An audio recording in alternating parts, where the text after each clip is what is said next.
What up, y'all? This is Vincent Zeng, the Wandering Warrior, and I'm here to help you guys decode your Gong Fu.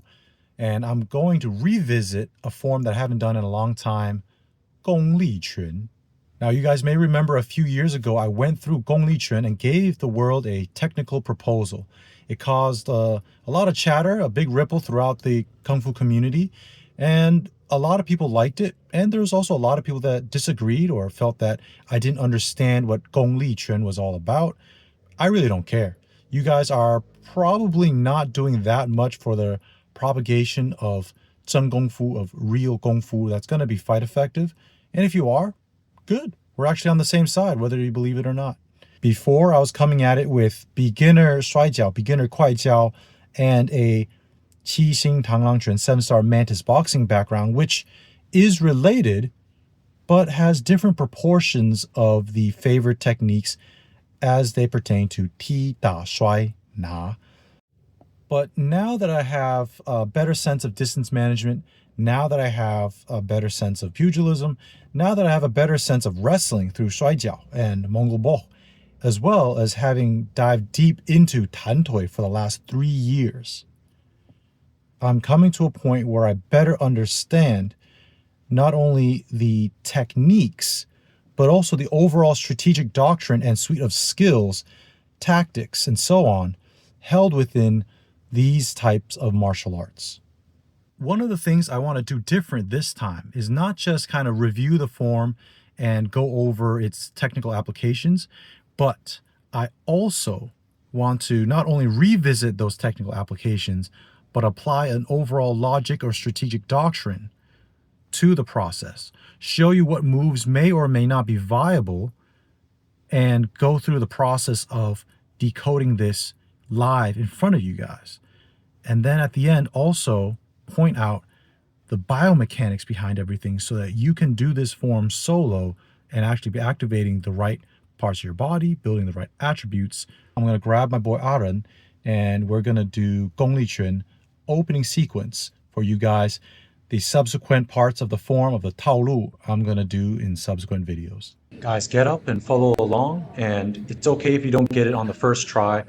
The opening sequence, the kai shou, I'm going to repeat a few times for you, and just standing up, sinking down, and double punch is technically not part of the opener, but I think it's important. 大王举鼎，信手投井，乌龙探海，信手投井2次。双护腰拳，功力端四平，夹肘双撞。I believe this beginning portion is significant. It's teaching you to use your back muscles, to pull to your waist, to your core, and to brace your core and pressurize your 丹田. This tells me we're going to be grappling. Next move, 霸王举鼎. We are pushing off the ground and hoisting our arms upwards like we're lifting a cauldron. 信手投井. One of the most important aspects to this, other than throwing your hands downwards, is sinking, really letting your weight drop. 乌龙探海. You're going to wipe with one side and punch with the other, and then immediately bring them together to one side and 信手投井.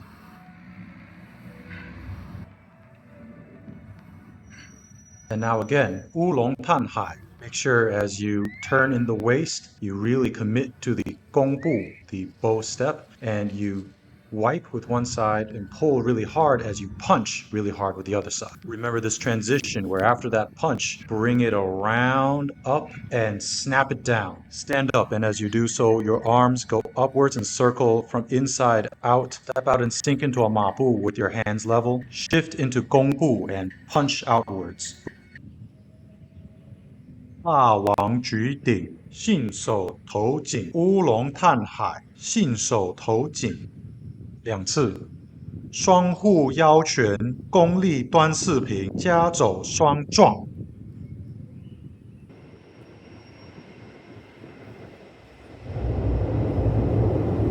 Although having one fist at the waist is in classical pugilism, this has 2, and it's a little bit weird.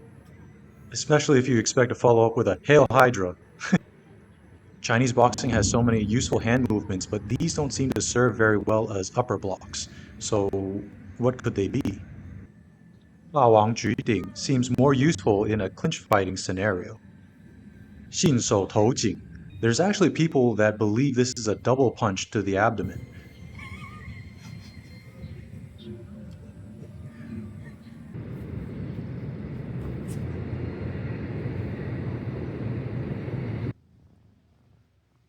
You guys might be surprised. There were motherfuckers out there just straight up telling people that's how you fight. And that's kind of crazy to me. Again, I suspected that this one also has more of a clinch or grappling type of situation involved. So I had Aaron try to body clinch me, and I used this to break out of it. Now, Oolong Tanhai, I've covered in another video. It can be a punch, and you can use it that way, especially from the outside, the 外门. However, you go to the inside, and now suddenly you're very vulnerable to being kicked in the dick. So if it's not striking, maybe it's throwing? Yeah, well, there's also issues with that. See, although this rough motion can be used in a variety of throws, as me and Aaron are experimenting with here, they involve changing the vectors of force in this Oolong Tanhai movement. So yes, you can throw people with a Gong Bu. I've had a video showing several ways of doing that, but this does require you to change the movement, so I'm not really convinced. I think this is something else.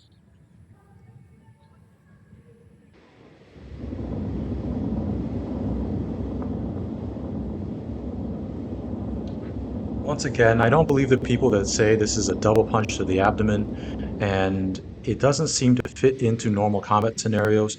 Typically, if we're going to hit low, especially in the northern Chinese martial arts, we're dropping into a ma bu, a horse riding step. So this is a little bit strange. In the clinch, it doesn't work that well either. One thing that many people do not factor in is the fact that Han Chinese people were and still do wear clothing. So let's go put on some wrestling appropriate clothing and let's figure this out. Meanwhile, go ahead and review the opening sequence of the form, 开手, opening hands. These are fundamental to the fight theory of this Gongli Quan. All right, now Alex or Aaron and I have put on the 摔跤衣, 摔跤搭连, as they're called, and we're going to test out some of these movements. See this opening movement, pulling to the waist, pulling to your core? I think it really is just a fundamental mechanic of controlling someone's center and being able to out-wrestle them. And it's teaching you that right in the beginning. Now again, Chinese people wear clothing. You wear clothing. So if you get grabbed, you can get swung around and slammed on the ground.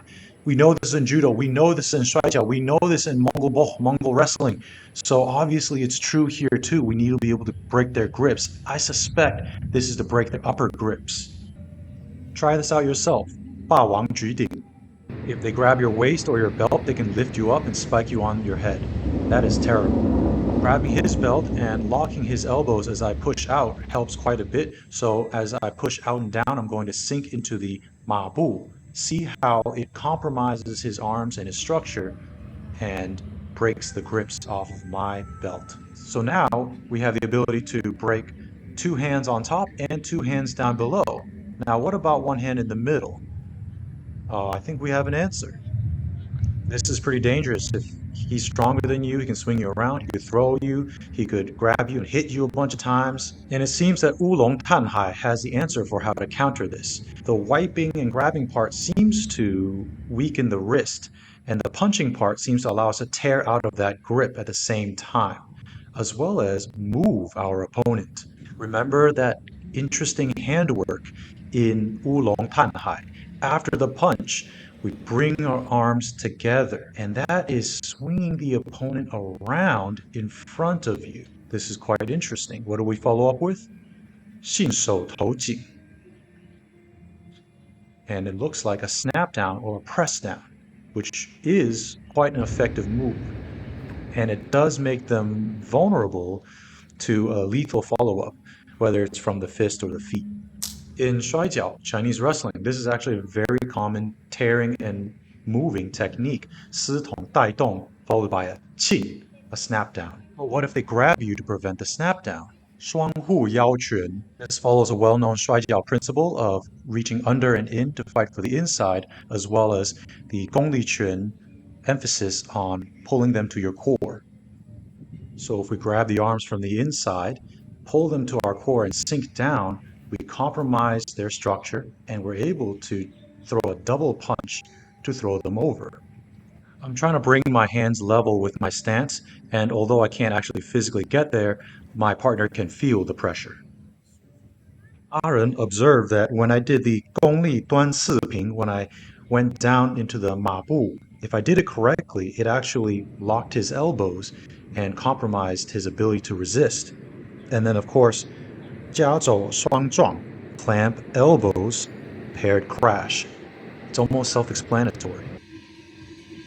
So the kaishou, or opening hands, tells us that our Gongli Quan shou doesn't like to be grabbed up top or below or single grip to the lapel. He likes to break those off and snap the person down or grab the inside of the arms, clamp them together, and toss the opponent away.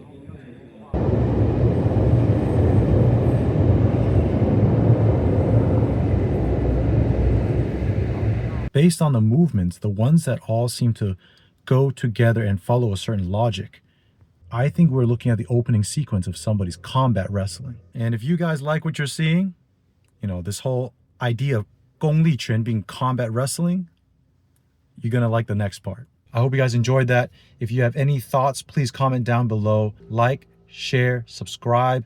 Support me on Patreon if you can. The Tan Tui Sir Lu online course, the Tan Tui 12 Roads online course waitlist is in the link down below. Check that out, guys. Anyways, thank you for joining me on my journey. I salute yours. Peace. Stay tuned for part 2, where we will go over the various techniques, and part 3, where we look at the overall strategy for Gongli Quan.